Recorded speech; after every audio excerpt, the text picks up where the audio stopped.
Hello and welcome to Nailing It Down. And this is C. Derek Vaughn of Barnblog with more thoughts on Max Weber. Corey Robbins has been known to lament that while Americans have often picked up on Max Weber's sociology and even his ideological typologies of the religious intersectioning with the political and economic thought that led to capitalism, in his view, that other elements of Weber's thought, namely his political thought, have largely been ignored. European thinkers have not ignored it. Because one cannot separate out Weber's conceptions of class and authority from politics. And his politics is not immediately clear. Now, I talked about his personal political history, his early membership in the SPD, siding with its nationalist branch, his middle and end periods coinciding with development of a liberal party. He became a key thinker on the rational, legal, bureaucratic model, and thought that the public sector was essential to the management of even private companies. But it's important to realize that while Weber was part of the Worker and Soldier Council in Heidelberg in 1918, he fundamentally saw himself as a bourgeois liberal with some social democratic and redistributionist tendencies, but from a base politically realist perspective. In fact, most of Weber's political assumptions were to go against the Kantian view of politics as a means for justice, which dominates most liberal and communitarian thinking, but also against the radical view, both liberal and Marxist, of politics as a means for freedom. Weber, in one of his last lectures called Politics as Vocation, so the politician as a fundamentally contradictory figure, separate from the rationalist, careerist bureaucrat within the government. And in fact, he saw a class structure within the government itself emerging from this tension. In Politics as Vocation, Weber simply defines the state is seen as the sole guarantor of the right to physical force. Therefore, politics in our case would mean the pursuit of a portion of power or influencing the division of power, whether it is between states, between groups of people within which the state encompasses. All right. So for Weber, politics is tied to the state, and the state is a guarantor of the right of legitimate physical force. While politics as administration is part of one of his well-known but earlier essays called Bureaucracy, Politics as Vocation sees the politician as separate from the careerist government bureaucrat. Politics actually requires a dual set of convictions, one which is in responsibility and tension with the other. And responsibility here meaning that they inform each other, but are also fundamentally incompatible, according to Weber. The ethic of moral convention is the idea that politicians hold a unshakable belief in something. And the ethic of responsibility refers to the day-to-day need to use the means of the state's violence and its capacity to collect resources in a fashion that preserves peace for the greater good. A politician is therefore a person who makes compromises between these two ethics. And the politician is politics is made with the head, not with other parts of the body nor the soul. So Weber defines his politics as unrelentingly realistic. But this leads Weber into kinds of cul-de-sacs about democracy, because he sees the politician as needing to guide and control the bureaucratic apparatus which has a rational legalist view of the world, and whose instrumental rationality drives both public and private spheres' actual daily administration.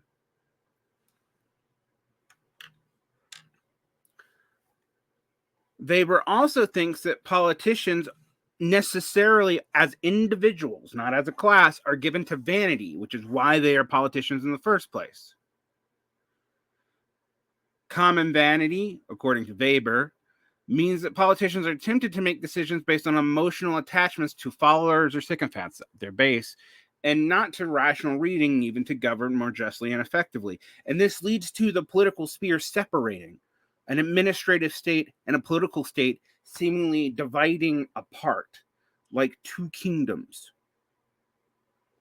The politics of inspiration in the executive, and then it's administering in the US, also in the executive, but under its own auspices.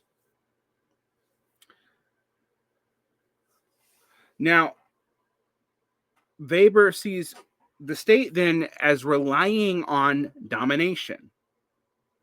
The domination comes from three authorities: traditional authority, charismatic authority, and the legal authority of the state's rules itself.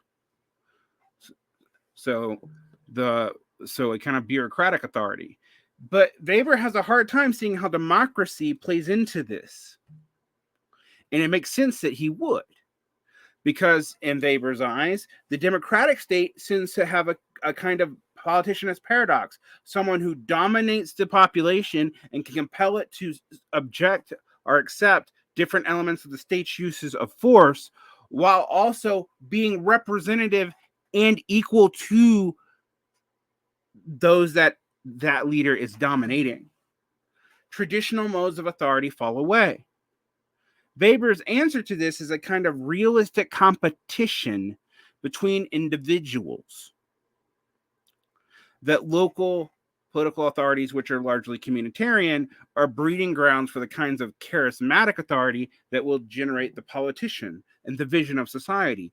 But this politician will automatically generally be wavering between dealing with its bureaucratic apparatuses, which is when things to stay the same and peace to be maintained, and a kind of conviction or moral authority. And ultimately, Weber says the institution of the state itself cares for neither.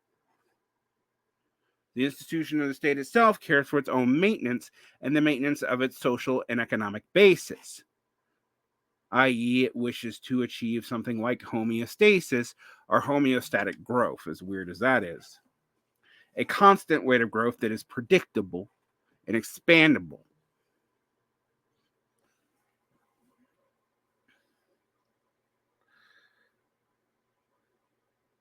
So it's interesting because while Weber was involved with the German revolutions of 1918, 1919, he also had a dismal view of what they were likely to end. And in his Politics as Vocation, he actually explicitly comments on the German Revolution. He predicts that the moments of 1919 will end with polar nights with dry, icy darkness and harshness, no matter which group will be successfully siege power at present. Only someone who is certain that it will not break him when, from where he stands, the world looks too stupid or mean for what he wants to offer it, that in spite of everything, he'll be able to say, but still, he has the call for politics. So there's a tension there. Weber thinks that the revolutions of 1919 are going to break on a hard rock. The realities of ruling and of the kinds of domination that he sees necessary for the maintenance of a modern state and nation are going to come directly conflating into any moral vision that would justify it. So the charismatic authority runs afoul of the bureaucratic rational apparatus and legal authority itself. And after all, what is a revolution but the breakdown of different kinds of authority, traditional and legal, often to the favor of the charismatic?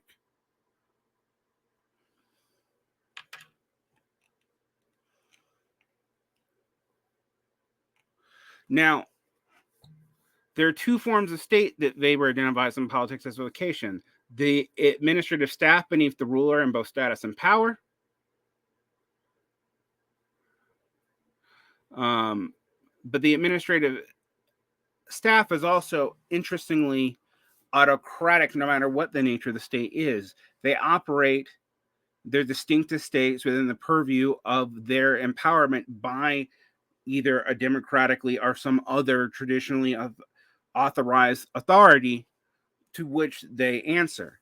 And then there's the administrative staff that has no connection to the ruler and does not serve the ruler, but is separated from the actual tools of administration. So these are the day-to-day workers, the kinds of, you might call them the proletarian of the bureaucracy, who do not have the legitimacy of political domination, but actually make the state run. Reber actually thinks these are two separate ideas of state based on the relationship between administrators and their actual means of administration. Patrimonialism is dependent on the personality of the ruler, and the administrative staff is attached to the ruler, whether that ruler is democratic or not.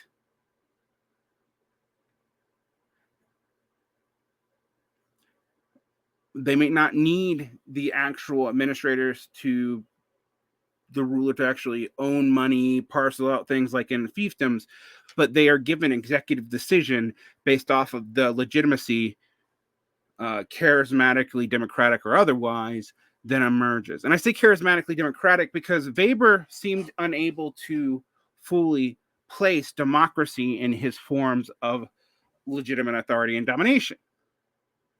Charismatic authority is associated with prophets, demagogues, and the popular vote, in its authority of revelations, heroisms, but other qualities of the individual. So the group, ironically, valorizes an individual separate from traditional authority, or the authority of, say, the invented, or what Weber would ironically call the eternal past.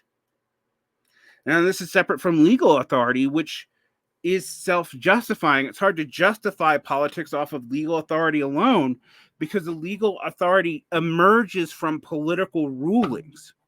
Now, usually most states now have a written constitution as their base, as the guidelines of the rule, kind of a over system, or in cybernetic terms, a system 5 that states what the ideals and goals and modes and the forms of legitimate legal authority emerge. Right? But all these constitutions actually emerge from an extra legal mandate. After all, the American Constitution, which is the oldest political constitution that is still standing, emerges from a revolutionary situation and had no political viability or validity according to counter-political claims. This is always true of revolutionary governments. The Constitution is the rules by which the revolutionary government seeks to play. So we have a liberal thinker, someone who, while given to nationalism, did not seem to take many of the other former right wing of the SPD's members, like Werner Sombarts, to move towards nationalism or even full joining up with Nazis and fascism. But you also have a brutally realistic view of what liberal democracy is, very separate from the Enlightenment view of liberal democracy or the German idealist view of liberal democracy, either in its justice, Kant, or freedom, Hegel forms. This is important to understand because while Americans like the sociology and understanding of bureaucracy and bureaucratic capture in Weber, Weber thought a lot about politics and was active in it. And while he was associated with the left, both the SPD and then later a liberal party of which he was a co-founder, he was not an actual political leader. While he took part in the workers' councils in 1918, he also was very somber about the political fates of any of the members. He could not figure out exactly what democratic rule could possibly be. And this led him to a concept called leadership democracy. And we might think of this as democracy with oligarchical characteristics, but where he thought that there would be competition, indeed brutal competition, between modes of legitimacy once traditional authority is removed. Traditional authority has very little place, be it patriarchal or patrimonial or senatorial or divine right or whatever, because democratic rule requires a both removal from and representation. So you rule over, you represent, but also an identification with the common person. And this contradiction, Weber couldn't really work out. This is a tension, a dialectic. And it's very real, right? We ask ourselves, what do we see in representational democracy but a tendency towards both administrative drift, bureaucratic oligarchy, and the establishment of patrimonial families, direct oligarchy in senatorial classes who have the money and leisure to participate. Weber also removes absolute idealism from anyone actually involved in politics. It is only the professors and ideologues, according to Weber, who can do this. People who are neither super busy in the business of creating society nor actually ruling it. He seems to strongly imply this would be academics in his society. Weber's methodological individualism really comes out here. While he sees the competition of politics as competition between states and also competitions between groups within states, he sees politicians as fundamentally coming from a class but rising above it and justifying other forms of class rule. Bureaucratic class rule, then, for Weber, is dependent upon other forms of authority and domination. The bureaucratic class cannot justify itself. And when it tries to, it becomes removed from the actual tools of administration.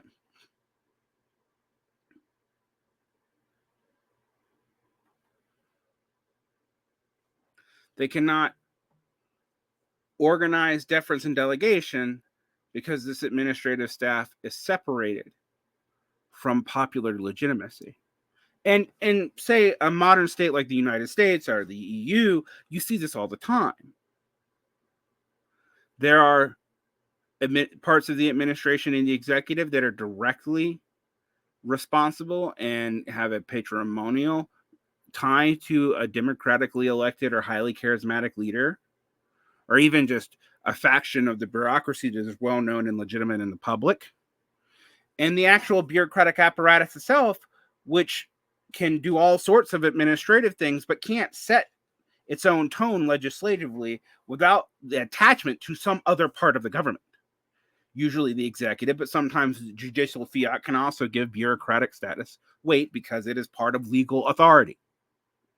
Now, I've been talking as if Weber is correct, and I think there are things in which we can see Weber is pretty apt on.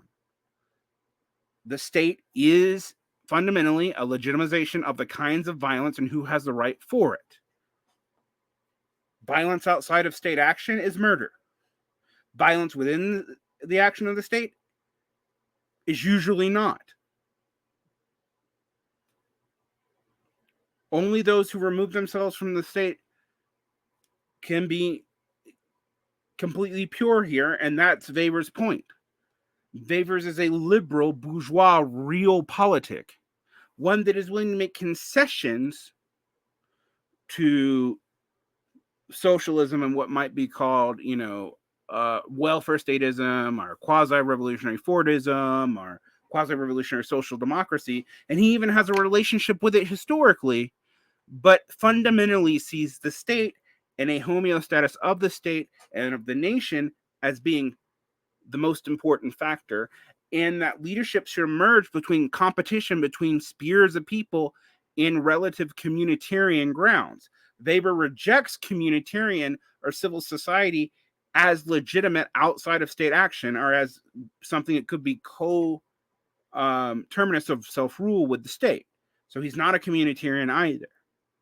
either in the liberal form or in non-liberal forms. He's not Michael Sandel or a Lester McIntyre either. Not that either one of them necessarily always use the term communitarian, but that's neither here nor there.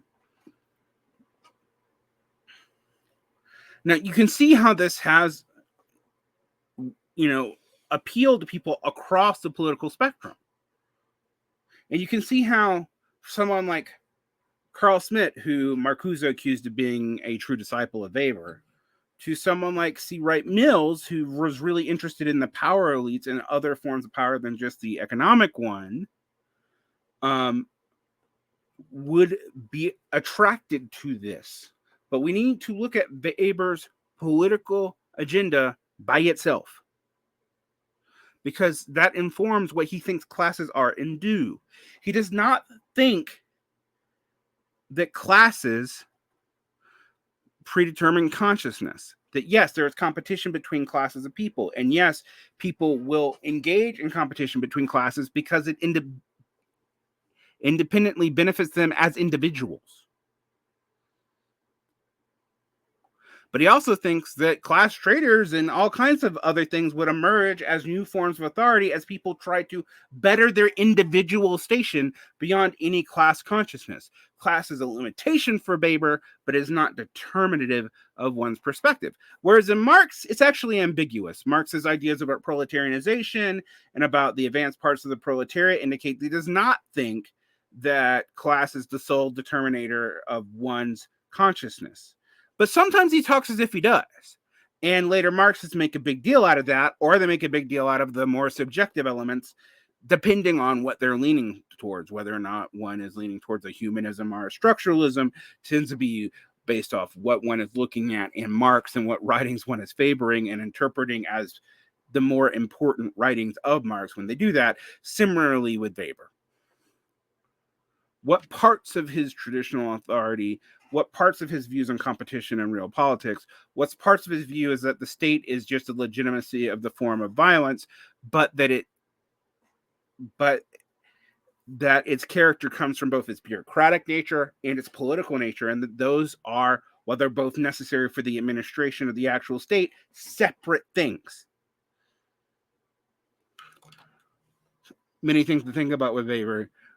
I'm going to do a video on Werner Sombart next, but we're going to come back to Weber, Pareto, and maybe even Sombart more in the coming months before I start going to the next round of sociological thinkers, because there's so many ideas. And my initial idea is just give you 15 minutes explainers with a brief of their ideas, kind of like almost the verbal Wikipedia version. It's not good enough. Also, people might object to my interpretation of Weber, and I'm going to put some of my sources for why I believe what I do. And I would say if people can get English translations of Politics as Vocation, Bureaucracy, and I think, a couple of other books, I would say you should read Günther, Roth, and J.P. Mayer on Weber, some of which are critiques. Many people can consider Weber's political views as actually a threat to his sociology, and that's partly why in America it's not discussed, because he's so popular sociologically. But as I say here, I don't think there is a strong distinction between, what Mommsen might call, Mommsen is a sociologist who wrote a book called Max Weber and the German Politics, 1890-1920. His value-neutral sociology and his evaluative politics, they're actually wedded together. All right. I hope this helps you see some complications in a political figure that many even leftists love. I'm going to leak some primary and secondary sources in the show notes for you, and I hope this helps you nail it down next time we start with Werner Sombart, and we will go round and round. Thank you. Like and subscribe. Hit the bell. If you want to listen to my podcast of the interviews, it's available for free. You have to deal with some ads. They're just ads for other podcasts. I can control if other things put ads on them, by the way. That's just what I put there through Buzzsprout. But it's free. You can also listen to them on YouTube, but you have to deal with YouTube. I don't monetize my YouTube, but I've been told, ads there. If you want stuff ad free, all behind the Patreon, and you'll get all these too. I don't make these available except on YouTube for free. The audio version is for patrons only. But anyone who's willing to deal with YouTube, again, can get them for free. This is still a public service, and I hope you enjoy them. If you want that, that's what the Patreon's for. And there are all kinds of levels. I think there's the smallest is $3 a month, and then I'll get you audio of almost everything. Beyond that, you can find me here for free. Just have to deal with whatever ads YouTube throws on them. I don't monetize it. It's not for me. So don't blame me. All right. Have a great day and keep on nailing it down.